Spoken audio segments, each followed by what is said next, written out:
अविश्वास प्रस्ताव पर 3 दिन तक 18 घंटे की बहस हो चुकी थी।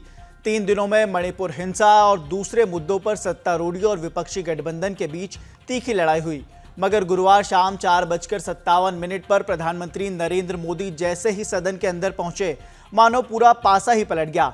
5:07 पर प्रधानमंत्री नरेंद्र मोदी ने भाषण शुरू किया। 2 घंटे 13 मिनट तक प्रधानमंत्री नरेंद्र मोदी ने विपक्ष पर चुन चुनकर हमला बोला।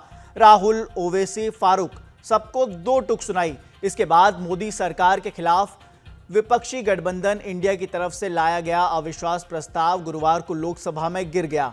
यह अविश्वास प्रस्ताव ध्वनि मत से गिरा। ऐसा इसीलिए क्योंकि प्रधानमंत्री नरेंद्र मोदी के बोलने के दौरान ही विपक्षी पार्टियों ने वॉकआउट कर दिया था और एनडीए ने लोकसभा में ध्वनि मत से अविश्वास प्रस्ताव को आसानी से हरा दिया। जो सदस्य इसके पक्ष में वहां गए, जो सदस्य इसके विरोध में ना गए, मेरे विचार में निर्णय ना वालों के पक्ष में प्रस्ताव अस्वीकृत हुआ। विपक्ष का कहना था कि करीब 2 घंटे तक बोलने के बाद पीएम मोदी ने मणिपुर का जिक्र नहीं किया। हालांकि पीएम मोदी ने भाषण के आखिरी हिस्सों में मणिपुर पर विस्तृत बयान दिए। प्रधानमंत्री नरेंद्र मोदी ने अपने जवाब के दौरान मणिपुर का 16 बार नाम लिया, 5 बार कांग्रेस और 32 बार विपक्ष का प्रयोग किया। प्रधानमंत्री ने कहा कि विपक्ष ने फील्डिंग जरूर सजाई थी, लेकिन सिर्फ वो नो बॉल ही करता रहा, जबकि सत्ता पक्ष की ओर से चौके और छक्के लगे। 2 घंटे 13 मिनट तक प्रधानमंत्री नरेंद्र मोदी ने प्रहार और विपक्ष पर चुन चुन कर वार किए। राहुल के रावण वाले बयान पर भी पीएम मोदी ने पलटवार करते हुए तीखा हमला बोला और कहा कि इसीलिए 400 से 40 हो गए। लंका को हनुमान ने नहीं जलाया था, लंका को रावण के अहंकार ने जलाया था। लंका हनुमान ने नहीं जलाई, लंका हनुमान ने नहीं जलाई, उनके घमंड ने जलाई। जनता जनार्दन भी भगवान राम के रूप की है, जनता जनार्दन भी भगवान राम के रूप की है और इसलिए 400 से 40 हो गए। वो यहां कैसे बैठ गया, ये चुभन अभी भी आपको परेशान कर रही है, आपको सोने नहीं देती है। रावण 2 लोगों की सुनता था, रावण 2 लोगों की सुनता था, मेघनाथ और कुंभकर्ण। वैसे ही नरेंद्र मोदी 2 लोगों की सुनते हैं, अमित शाह और अडानी। भाई और बहनों, लंका को हनुमान ने नहीं जलाया था, लंका को रावण के अहंकार ने जलाया था। प्लीज माननीय सदस्य, आप संयमित बोले। आप ये सदन है, आप तरीके से बोलिए। माननीय राम ने रावण को नहीं मारा था, रावण के अहंकार ने रावण को मारा था। आप पूरे देश में केरोसिन फेंक रहे हो, पूरे देश में आप केरोसिन फेंक रहे हो। आपने मणिपुर में केरोसिन फेंकी और फिर चिंगारी लगा दी। अब आप हरियाणा में कर रहे हो, पूरे देश को आप जलाने में लगे हो। आप पूरे देश में भारत माता की हत्या कर रहे हो। आदरणीय अध्यक्ष जी, बहुत बार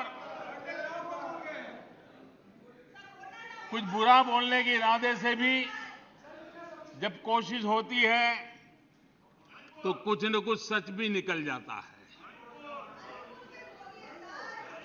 और सच में ऐसे अनुभव हम सबको है, कभी कभी सच निकल जाता है।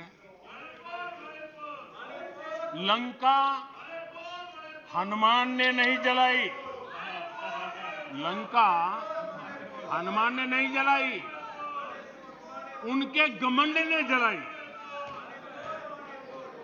और ये बिल्कुल सच है। आप देखिए, जनता जनार्दन भी भगवान राम के रूप की है, जनता जनार्दन भी भगवान राम के रूप की है और इसलिए 400 से 40 हो गए।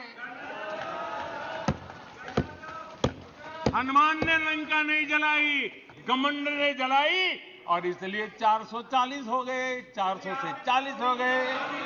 प्रधानमंत्री नरेंद्र मोदी के बयान को हम 3 हिस्सों में तोड़कर समझ सकते हैं। पहले पार्ट में पीएम मोदी ने सरकार की उपलब्धियां गिनाई, दूसरे पार्ट में कांग्रेस और विपक्षी गठबंधन पर हमला बोला।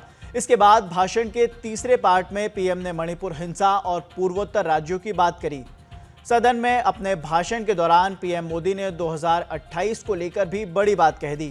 2028 में आप जब अविश्वास प्रस्ताव लेके आएंगे तब ये देश पहले 3 में होगा। ये देश का विश्वास है। हम तीसरे नंबर पर पहुंच के रहेंगे। ये प्लानिंग और परिश्रम की निरंतरता बनी रहेगी। आवश्यकता अनुसार उसमें नए रिफॉर्म होंगे और परफॉर्मेंस के लिए पूरी तरह ताकत को लगाया जाएगा। कांग्रेस के लोगों को लगता होगा कि ये कोई जादू से लकड़ी से हुआ है, लेकिन मैं आज सदन को बताना चाहता हूं माननीय अध्यक्ष, रिफॉर्म, परफॉर्म एंड ट्रांसफॉर्म एक निश्चित आयोजन, प्लानिंग और कठोर परिश्रम की पराकाष्ठा, और इसी की वजह से आज देश इस मुकाम पर पहुंचा है। और ये प्लानिंग और परिश्रम की निरंतरता बनी रहेगी। आवश्यकता अनुसार उसमें नए रिफॉर्म होंगे और परफॉर्मेंस के लिए पूरी तरह ताकत को लगाया जाएगा। और परिणाम ये होगी कि हम तीसरे नंबर पर पहुंच के रहेंगे।